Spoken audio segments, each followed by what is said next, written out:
What's up, what's up, what's up, what's up, what's up? It's Jennifer McGill. I'm on my porch. So many fun little tidbits. I totally forgot last time I was talking about my concert. I mentioned that I was typing like a crazy lady. I forget how I said it, that I type so fast and there's a reason why, and I blame it on Justin Timberlake. It's a funny little cute story that I will get to.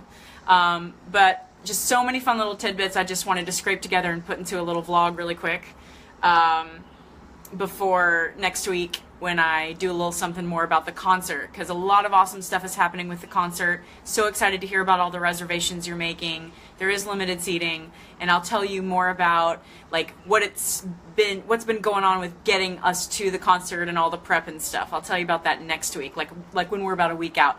But I'm on my porch and I've got my sunglasses on, not to be cool, but because it's so bright. It is so hot in Nashville today. And I'm not a summer person, so the fact that I'm like sleeveless and my hair is down and I have sunglasses on, this is like a serious evolution for me. But I'm hoping to kind of be out here more often, doing like vlogs and devotionals and, you know, talking to you about my experiences. You know, I kind of want to get into that soon, and I'm really excited, so I couldn't wait any longer to do kind of a vlog out here, because I've been totally geeking out on my social media. I've been geeking out all over YouTube. If you haven't gone to my YouTube page, that's where we have the Unbreakable music video posted. I've totally cleaned up my playlists. They're super easy, and I have Googled myself all my YouTube videos, any reference of me, and I have given you the biggest highlights with interviews from the past, like pulled links from other pages onto a playlist that's all like speaking and interviews, right? So if you've interviewed me and you want me to include it on my playlist, put it on YouTube, or show me the link. Find me online and give me the link to your YouTube interview. I will put it on YouTube on my playlist. Same thing with some of your favorite Mickey Mouse Club performances. I have them on a live music or music video playlist. It's all in there, and I try to kind of make it in chronological order. So I've been totally geeking out. I'm in love with my new playlists. So please check me out and subscribe on YouTube, because all of these vlogs are going to end up on YouTube as well. I did the same thing with my website. I updated my vlogs, so I couldn't wait. I wanted to make another one like right now. So go look at all my social media. I've been really excited. And on this page, my Facebook page, the at the Jennifer McGill, I did also create some playlists. There's a fan playlist. So if you want to send me a video of you geeking out over something, or you know, your kids dancing to Unbreakable, if you have tagged me in that, please send it to me again, and I will figure out how to download and put it into a fan folder. So I'm just really excited to sort of organize the crazy, chaotic life that is social media, because I just didn't know what I was doing all these years ago. But now I'm like on it. I'm so excited. Okay, so yes, this is gonna be the place for more vlogs. I'm so excited. I'm actually outside. If you can see through my sunglasses, can you see how beautiful it is out there, the sky? Oh. Okay. So I'm gonna refresh. It's so funny, like I wish I could show you. I've got like this cute little stand, and I've got my phone here for Facebook Live, then I've got my laptop like right here, because if you ask me to sing something and I don't know the lyrics, I have the ability to like look it up right here. So I'm gonna refresh my page and see if I can't find my Facebook Live. There it is, just in case you're just in case you're asking me to sing something, or you're asking me questions, because I won't forget the Justin Timberlake thing. That's what this whole thing is about. So I'm going to look at all my comments, because I want to make sure I haven't missed anything so far. Let's see. So yeah, hey, what's up, Rachel? Yeah, it's good to see you guys. And I know this is a very random place or time to have a Facebook Live, so I appreciate you guys showing up. I figure people will visit this later. It's all good. I just couldn't wait any longer to get this done while I had a moment to do it. Okay, so my Justin Timberlake story. So the joke is, yeah, just one. Okay, well, this is just the cute one. This is just my favorite, because it's so random. But so when we were kids together on the Mickey Mouse Club, we would have school, usually in the mornings. And this little schoolroom, you know, it used to be one of the bungalows in the backstage area of what used to be called Disney's MGM Studios. And they'd have all these bungalows, which weren't trailers. They were actual buildings with foundations, etc. And they had divided this bungalow up. Like, the different offices were just offshoots of our communal classroom that had cubicles and teachers' desks and freestanding little desks that we could sit in if we gathered for a class. But remember, our grade consisted of no more than 5 kids. And so when the little guys came in, I actually did meet them for the first time in the schoolroom. It was a surprise. We were supposed to stay away from each other for a little while longer to get them acclimated. And they had all been fans of the Mickey Mouse Club, and so they also didn't want these new guys to be, you know, not traumatized, but just super distracted by us being around them all the time. The adults wanted them to get all comfortable, you know, before we like rocked their world. So I actually did hide behind a door in the math class because I was in there for another reason, talking to a teacher, and I didn't know the new kids were coming in. And this is Christina Aguilera, Nikki DeLoach, Tate, we had TJ, Justin Timberlake, Britney Spears. And so they're all coming in. I'm like, oh gosh. And so that teacher just decided that they were going to introduce me to the kids at that point. And so they were all like, oh my gosh, you know, and they were so little, like they were way shorter than me. I'd already hit my growth spurt at 16 and they were like 12, 13. So anyway, that was season 6. Now season 7 rolls around, so we all know each other by now. But so we're back for this last season. We didn't know it was the last season, but here I am. I have to study keyboarding. Keyboarding is not like cool music land. It's like, hey, you're on your computer. You need to know what letters go with what fingers when. You need to know all the finger patterns. That's what keyboarding used to be. I guess we just call it typing now. So one of these offshoot classrooms, they all had doors. And so one of the best tricks that us kids could think of to get out of doing a lot of schoolwork while we were in school was to go find an excuse to get into one of these offshoot rooms where no teachers were. So Justin and I had assignments where we could go skulk off and not get paid attention to. So he would have his reading, he would have his little book, and he was, I guess, 13. I was 17, and he's about 4 years younger than me. So I guess that he was, I can't count. Is that 13? Yeah. Or so, because he's like a half a year birthday-wise different. And so, you know, he had gotten all cool, you know, he was always really cool and talented, but he'd grown up a little bit, you know, and he was a cutie pie. And so, you know, I was at the computer learning my keyboarding, right? So I would just take like two letters and the 2 fingers, one on each hand, and just repeat them over and over and over again, kind of going through the motions while I'm actually just talking with Justin, who's on the floor pretending to read his book. So we would just have conversations for hours pretending to work, except what had happened was I actually learned how to keyboard because I was doing the work while I was talking and listening to Justin's stories, because he had a few fun stories from, you know, his first season on hiatus from the Mickey Mouse Club between 6th and 7th season. He came back with some interesting, you know, fan stories, just how you know, friends in his neighborhood or at his school were reacting to him being on the show. So, you know, hours of entertainment. So we would just listen to each other's stories. And at the end of that school year, I was typing faster than anybody else around me. And I actually went back to high school, and one of my senior classes was keyboarding.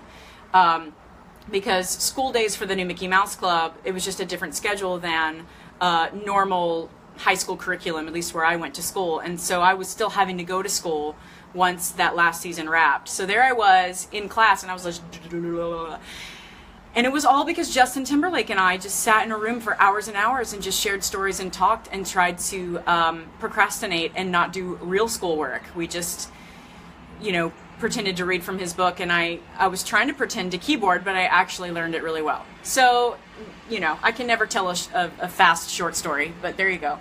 So yeah, I blame him for how fast I type now. So anyway, I have been typing like crazy, geeking out over YouTube and all my playlists and all the descriptions and making sure all the tags and the handles. And I've got like, my YouTube looks so pretty now. It's got like new pictures on the profile picture and the cover picture. I have all my links embedded into the cover picture. I mean, it looks svelte. Everything is like top notch. So I'm mostly excited for you to go check out the playlists.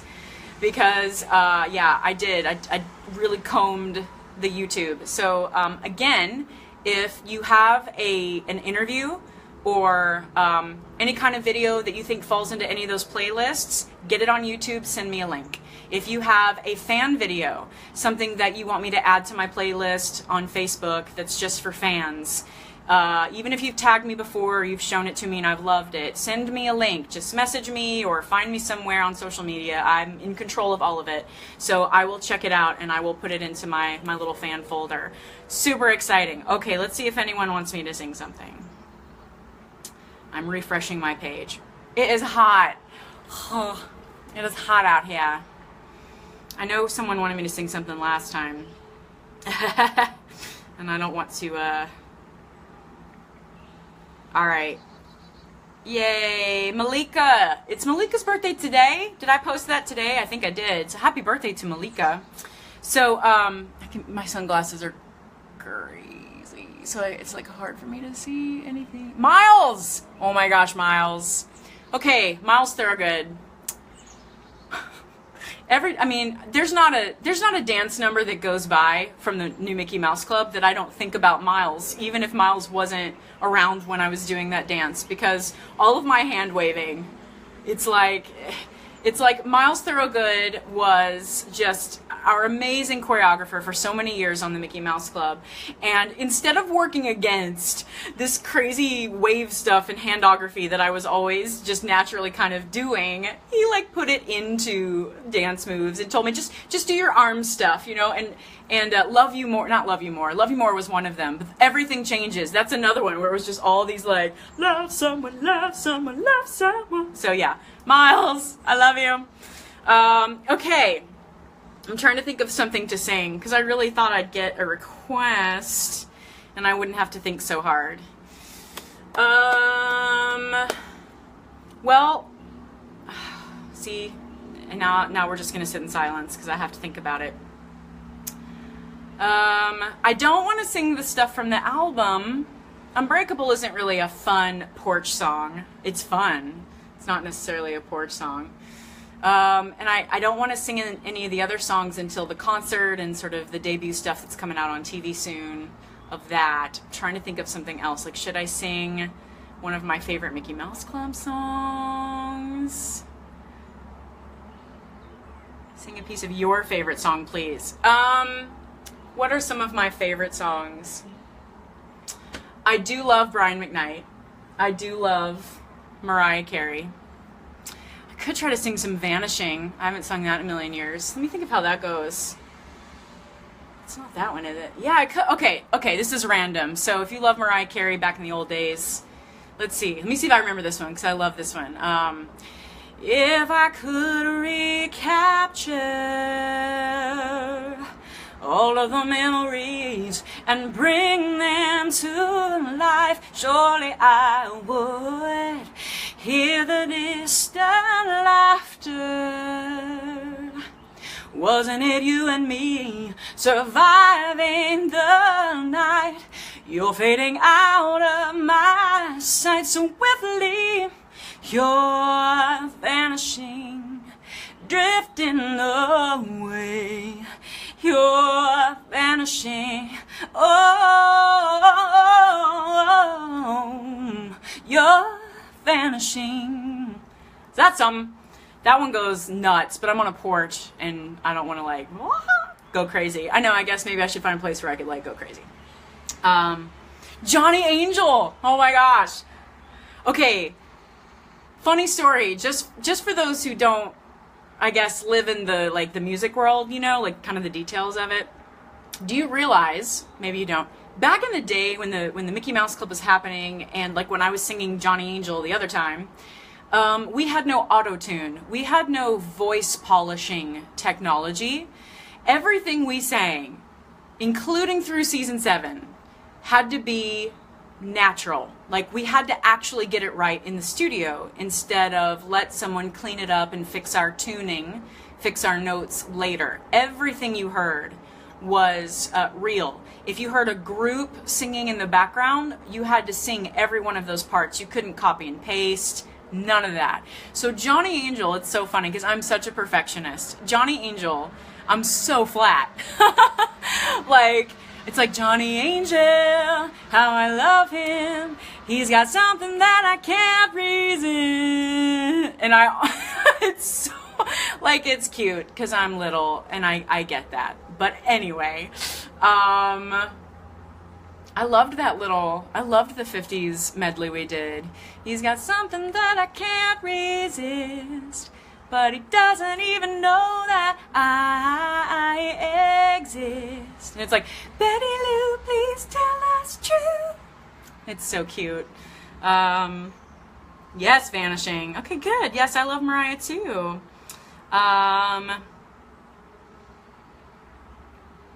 Never seen the episodes before. One of my faves. I'm just looking at, I'm looking at all of your, this is great. I'm looking at all of your comments. From the show. Oh my gosh. Okay, so I don't know if he'll ever see this. Maybe I'll tag him in this post. I'm going to sing Imagine, and I'll tell you the story behind this. Okay, so I have many running jokes in my life. One of the many is that everybody I know is famous. Like, more famous than me, because I'm a back in the day, right? But there are so many fun, talented friends who are like legit famous. And the one who is making this big stand in America this year is Luisfonsi from the song Despacito. And I've known him as Fonsi since we were in high school. We were high school friends together. We were in shows and stuff, and he was part of the a cappella group, The Big Guys. You know, my husband actually went to college with him after that time, and so we're all friends. I'm gonna go see his concert in Atlanta in September. So if you're going, somebody wave to me. But his thing back in the day when we were in high school, and he mentioned it the other day. He said, "Are you finally going to sing Imagine for me?" He just loved that song, I guess, when I sang it. And who knows why I started singing it, but I think what it was one of my favorite songs to sing from the Mickey Mouse Club. So I really only know the Mickey Mouse Club version that Brandy made popular. So for Fonsi, for Luis Fonsi, I'll try to remember this one, because I used to love singing this like in little like appearances and stuff when I was growing up. I used the little karaoke cassette tape that we had gotten from the show. We had gotten all the instrumentals from the Mickey Mouse Club, and I used Imagine for that. So let me see. I'm gonna get it wrong. Imagine no boundaries. It isn't hard to do. Imagine all the people living life in peace. Yeah. You may say that I'm a dreamer, oh, but I'm not the only one. No, and I hope someday that you will join us. Yes, and the world will be as one. Imagine all the people, oh, then this world will live as one. Yeah. So, yeah, that was the quilted version of that song. Oh my gosh, my part from Thriller. Okay. Last but not least, I don't even know my part from Thriller. I don't know which part I did, but I'll tell you a funny story about that, Josh. So Thriller, this is one of the beauties of just living in that time, where you had to do everything like live to tape versus messing with audio. So Thriller was a big group number, big Halloween special, and I was the last of the soloists to come in and record my parts. And so I get in there, and they realize that they forgot to have everyone sing the chorus all the way through to the end. So because they can't cut and paste, like they had plenty of Thriller, Thriller Night, or Thriller, Thriller Night, whatever your part was back then. They had plenty of those, but they couldn't lift them and put them somewhere else. They could not fill in the gaps at the end of the song. So because I was the last one scheduled, it became the Jen McGill show at the end of that number. And I believe Miles had to deal with the choreography, put me in the middle for the whole end of that section. So that was just a happy little accident where I became the star of the end of Thriller, and it wasn't supposed to be that way. So, okay. And of course I sang Alien differently than Michael Jackson, but I think that was, they might have made me do that, so I'll sing it like the way I used to. Let's see. Night creatures crawl and the dead start to walk in their masquerade. There's no mistaking the jaws of the alien this time. This is the end of your life. Boom, boom, boom, boom, boom. Yeah. And if you look really close, I think I had cleavage in that number. It was another happy accident. Just kidding. No, don't. I was a minor. Don't go look for that. But it's just those little things you remember, like being an awkward teenager, and you're like, oh my gosh, ooh, there I was. Yeah. So, okay, so that's my singing for today. Josh, maybe next time we'll do Little Shop of Horrors. Gosh, I loved that song. I loved those, like, gospel, suggested gospel numbers that we kind of, you know, put in there. Hanging On for Dear Life, I don't want to sing yet. I know that that's been a request from Tanya. I just want to wait until everybody hears the new version. You know, I kind of want to wait for the album and the concert to happen this next month, and then, you know, I'll give you a little taste of some stuff. It's really exciting. So thank you for joining me for my crazy vlog. I can't wait to post it to all of my playlists, because I'm totally nerding out about playlists and vlogs now. So I'll be back next week to talk about kind of what's been going into the concerts and counting down that. So once I find the bye button, I'll wave bye. I love you guys. Bye.